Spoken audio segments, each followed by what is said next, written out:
உலகத்தில் எல்லா கடவுள்களும் அழகான கோவில்களில் இருக்கிறார்கள். ஆனால் ஒரே ஒரு கடவுள் மட்டும் சுடுகாட்டில் இருக்கிறார். அவர் யார் தெரியுமா?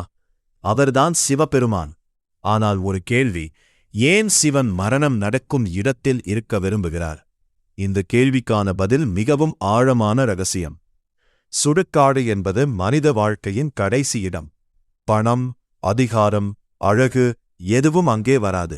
அங்கே ஒரே உண்மை மட்டும் இருக்கும். அது மரணம். இந்த உண்மையை மனிதர்கள் மறந்து விடுகிறார்கள். அதனால்தான் சிவபெருமான் சுடுகாட்டில் இருப்பதாக புராணங்கள் கூறுகின்றன. ஒரு மனிதன் எவ்வளவு பெரியவராக இருந்தாலும் அவன் கடைசியில் சுடுகாட்டுக்குத்தான் வர வேண்டும். இந்த உண்மையை நினைவூட்டுவதற்காக சிவன் சுடுகாட்டை தனது வீடாக வைத்துள்ளார். சிவனை பின்பற்றும் ஒரு விசித்திரமான சாதுக்கள் இருக்கிறார்கள். அவர்களை அகோரி என்று சொல்வார்கள். அவர்கள் கூட சுடுகாட்டில்தான் தியானம் செய்கிறார்கள். ஏனெனில் அவர்கள் நம்புவது மரணத்தை புரிந்தவனே வாழ்க்கையை புரிந்தவன். பலர் நினைப்பது சிவன் பயங்கரமான கடவுள். ஆனால் உண்மையில் சிவன் அழிவின் கடவுள் அல்ல.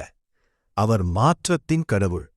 பழையதை அழித்து புதியதை உருவாக்குபவர். சுடுகாட்டில் ஒரு மனிதன் புரிந்து கொள்வது என்ன தெரியுமா? வாழ்க்கை மிக குறுகியது. அதனால் அன்பாக வாழ வேண்டும்.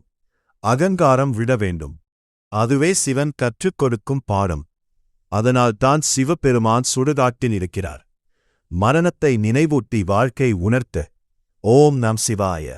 உங்களுக்கும் சிவபெருமானை பிடிக்கும் என்றால் கமெண்டில் ஓம் நமச்சிவாயா என்ற மந்திரத்தை பதிவிடுங்கள்.